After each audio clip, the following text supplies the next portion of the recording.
Hey everyone, I'm working to hit 1,000 subscribers and I need your help to get there. If you enjoy this content, please hit that subscribe button right now.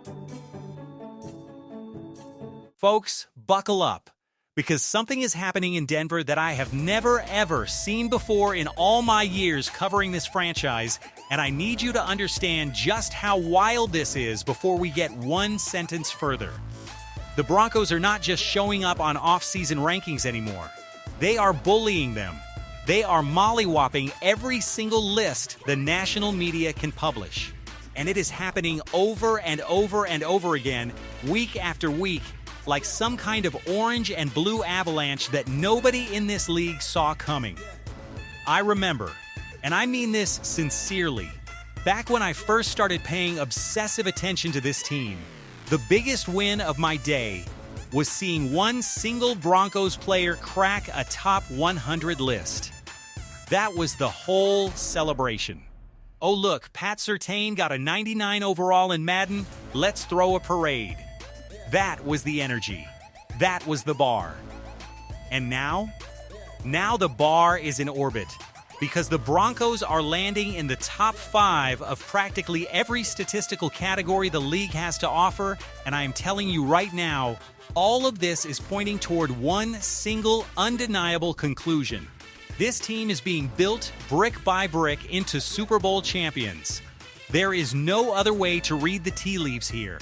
So grab a seat, because we are about to run through everything that has happened over the last 2 weeks that proves this team is operating on a completely different level right now, and by the end of this, you're going to understand exactly why Broncos country has every single reason to believe. And hey, before we dive into this mountain of receipts, if you have not smashed that subscribe button yet, now is the time. Because this channel exists for exactly this kind of Broncos deep dive, and I promise you, you do not want to miss what's coming for this team. Let's set the table first, because context matters here. This is a team that already won 14 games last season. This is a team that sent the most players to the Pro Bowl of any roster in the entire league. This is a team that had the most all-pro selections, period, and on top of that, this is a coaching staff that has become so successful so quickly that other franchises are literally trying to poach their assistants right off the sideline. Defensive coordinator Vance Joseph was fielding head coaching interviews. Offensive coordinator Davis Webb was fielding head coaching interviews. It was pandemonium. And then, as if to put an exclamation point on the whole thing, Sports Illustrated came out and said flat out that Denver has the best offensive and defensive coordinator duo in the entire NFL, and it isn't particularly close. Let that sink in for a second. That is not some homer take from a guy wearing a Broncos jersey while typing this out. That is Sports Illustrated, a national, unbiased outlet telling the country that Denver's coaching staff is the best in professional football. And here's the part that should really make Broncos country grin from ear to ear on list after list after list. You are not seeing another AFC West team anywhere near the top. Everybody wants to talk about the Chargers because of the new coaching hire. Everybody wants to hype up the Raiders' off-season additions. And everybody, of course, wants to reflexively assume the Chiefs are still the kings of the division. But when these national outlets actually crunch the numbers, none of those 3 teams are showing up on these lists with the Broncos. Not the coordinator rankings, not the offensive line rankings, nothing. Denver stands alone at the top of its own division, and that is exactly why this team is positioned to defend its AFC West crown in back-to-back seasons. When you take coordinators like Vance Joseph and Davis Webb and you put them underneath a head coach like Sean Payton, a guy who is famously, almost maniacally obsessed with the smallest details of the game, you get a machine that is very difficult to slow down. Then Bleacher Report dropped their own rankings of every team in football heading into training camp, and the Broncos landed at number 3 overall, and get this, number 1 in the entire AFC. Not top 5. Not top 3 within the conference. Number 1. The best team in the American Football Conference according to a completely independent national outlet. And once again, you will scroll through that list and you will not find the Chargers, the Raiders, or the Chiefs anywhere in the top 10. Bleacher Report is giving plenty of respect to the Los Angeles Rams, and sure, Matthew Stafford is a year older and still slinging it, and there's love for the defending champion Seahawks too, but let's be honest with ourselves. Sam Darnold just won a title, but can he actually replicate that level of play with a franchise that had to break the bank just to keep Jackson Smith-Njigba in the building? I am not scared of Seattle. I fully expect Denver to beat the Seahawks this season at Mile High. But the headline here remains the same. An unbiased national outlet is calling the Broncos the third best team in the entire NFL and the outright best team in the AFC before a single training camp practice has even been held. And remember, this isn't some fluke. The Broncos were already the best team in the AFC last season. That is not opinion, that is a cold, hard, documented fact. So what did this front office do with that success? They didn't get complacent. They didn't rest on their laurels. They went out and retained more of their own roster than any team in the modern history of the NFL. An absolutely unprecedented level of continuity. And then, as if that weren't enough, they went out and added a certified superstar to the mix. A Pro Bowler, an All-Pro, a receiver with a resume full of 1,000-yard seasons, who slots in as arguably the best wideout in the entire AFC West and forms an absolutely nightmarish complement to what Bo Nix already does at an elite level. And let's talk about what Bo Nix already does at an elite level, because since 2024, no quarterback in football, not one, has thrown more deep shots or more deep touchdown passes than Bo Nix. Nobody has more 20-plus yard air yardage touchdown passes since 2024 than this kid. And now you're pairing him with a receiver who hauled in 21 contested and explosive targets just last season alone. So think about the math here. You already had defenses forced to respect Courtland Sutton on the outside, a guy Bo Nix leaned on heavily even without this new blockbuster addition in the lineup. Now add in the game-breaking speed of the new receiver, plus the continued development of Marvin Mims as a deep threat, and defensive coordinators around the league are going to have a genuine, three-headed nightmare trying to figure out who gets safety help on any given snap. And here's the trickle-down effect nobody is talking about enough. When a defense can no longer double or triple up on the perimeter, that opens up room underneath for the tight end position, an area of this offense that has been quietly underutilized. And it also means defenses can no longer stack the box against the run. Which brings us to the backfield, where a fully healthy J.K., Dobbins, a dynamic rookie in R.J. Harvey, and a bruiser like Jonah Coleman give this team a run game that could be the best it has had in years. It is no surprise then that respected NFL analyst Warren Sharp came out and gave the Broncos' offensive line a literally perfect grade. The best in all of professional football. And once again, look at who's chasing them. The Buffalo Bills show up at number 3 on that list, but Denver's score absolutely dwarfs them. The Philadelphia Eagles came in around 91, the Bills around 86, and Denver is sitting head and shoulders above every single team in the AFC. Keep in mind, Warren Sharp has no rooting interest here whatsoever. He's a Houston Texans fan by his own admission, which makes this grade even more remarkable. When a completely neutral analyst hands your offensive line a perfect score, you know something special is being built up front. And the accolades just keep rolling in.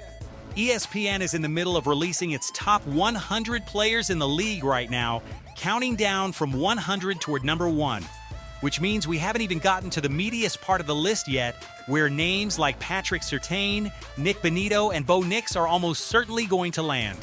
The longer it takes for those names to appear, the higher up the list they're going to be, and that is genuinely exciting to sit with. We are already seeing Nick Bonitto start to get some of the national recognition he has deserved for a while now. Go back to 2018 for a second, back before anyone had ever heard of a global pandemic, back when Bo Nix was still in high school. That is how far back you have to travel to find the company Nick Bonitto now keeps. Since 2018, there have been only 8 players in the entire NFL who have recorded 80 or more total pressures with a 20% pressure rate. That means, roughly speaking, if the ball is snapped 5 times, this man is getting home and disrupting the quarterback on one of those 5 snaps. That is an absurd elite tier rate. And the other names on that short list? Myles Garrett, a multiple-time Defensive Player of the Year. Micah Parsons, who the Green Bay Packers traded a king's ransom to acquire. Nick Bosa, beloved in San Francisco. Trey Hendrickson, who just cashed a monster contract. And Max Crosby. That is the company Nick Bonito is keeping. He also landed on ESPN's official ranking of the league's best edge rushers, coming in at number 10, and just 2 seasons ago, he wasn't even sniffing that list. Given that a wrist injury slowed him down significantly late last season, robbing him of what looked like a pace toward a franchise sack record, it is entirely reasonable to expect a fully healthy Bonito to crack the top 5 edge rushers in football next season.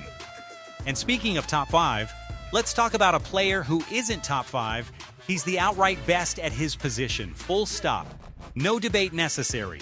Patrick Surtain is, according to NFL executives polled by NFL.com, the best cornerback in the entire league, and it is not particularly close. Derek Stingley comes in at number 2 on that same list, and even he is described as trailing Surtain by a wide margin. And once again, scan that list top to bottom. No Chiefs, no Chargers, no Raiders. Best offensive line in football. Best cornerback in football. A top 10 quarterback trending towards superstardom. This is exactly why this front office ran it back instead of blowing things up. Now let's talk about that quarterback for a second, because we are entering year 3 of the Bo Nix experience, and if you know anything about how quarterbacks develop, you know that year 3 is historically the single biggest leap in a passer's career. Offensive coordinator Davis Webb has said as much himself, and he's predicting exactly that kind of jump this season. Look at where Bo Nix already sits after just 2 years in the league, 34 regular season wins, closing in on 8,000 passing yards, nearly 55 total touchdowns, 23 interceptions, and almost 1,000 yards on the ground. Those are numbers that put him in the same conversation as prime Russell Wilson, Andrew Luck, and Peyton Manning through their first 2 seasons, and by his own coaching staff's admission, he hasn't even hit his ceiling yet. Remember the last time this man took the field without his top 2 receivers and his lead running back? He dropped 33 points on the Buffalo Bills in a playoff game, beat Josh Allen head-to-head, and punched a ticket to the AFC Championship. So imagine the swagger this young quarterback is carrying into this season, knowing the last time he laced up his cleats, he beat one of the best quarterbacks alive on the biggest stage of his career, and now he's getting handed an elite new receiver. More depth at tight end and a healthier, deeper backfield. It barely feels fair. On top of all that, this roster made history by bringing back a higher percentage of returning starters than any team in the history of the league, somewhere in the neighborhood of 90% continuity. That matters enormously for a coach like Sean Payton, whose teams have historically been notoriously slow starters. Remember, this team opened last season 0-2 before rattling off 14 wins. With this level of returning continuity, there's a real case that the slow start narrative gets broken this year, because there is simply so much less for this locker room to relearn. And here's the kicker. This front office might not even be finished.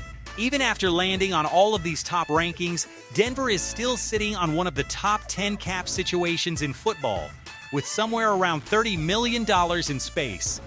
A number that could balloon closer to $45 million with a few straightforward contract restructures. That gives this front office total freedom to watch training camp closely, identify any weak spots, and go make an aggressive move if needed.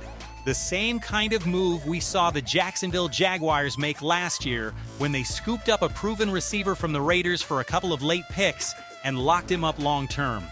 Denver has that exact same kind of flexibility sitting in their back pocket right now.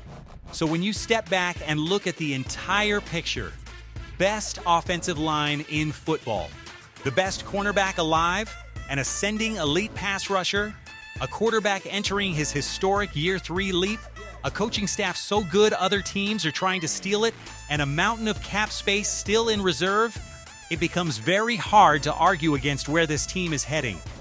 Broncos country, we are just weeks away from training camp opening, and I promise you, there are a whole lot of fans of other franchises out there right now who would trade places with us in a heartbeat.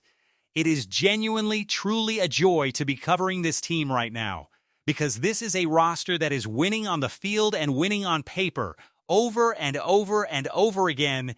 And honestly, are we even allowed to get sick of all this winning yet? Because it sure does not feel like it. If this got you fired up even half as much as it got me fired up putting it together, do me a favor and smash that like button right now. Drop a comment telling me exactly which one of these rankings has you the most hyped for this season. And if you haven't already subscribed to Broncos, hit that subscribe button and turn on notifications. Because we are just getting started covering this team's run to a championship. Let's go, Broncos country. Let's go.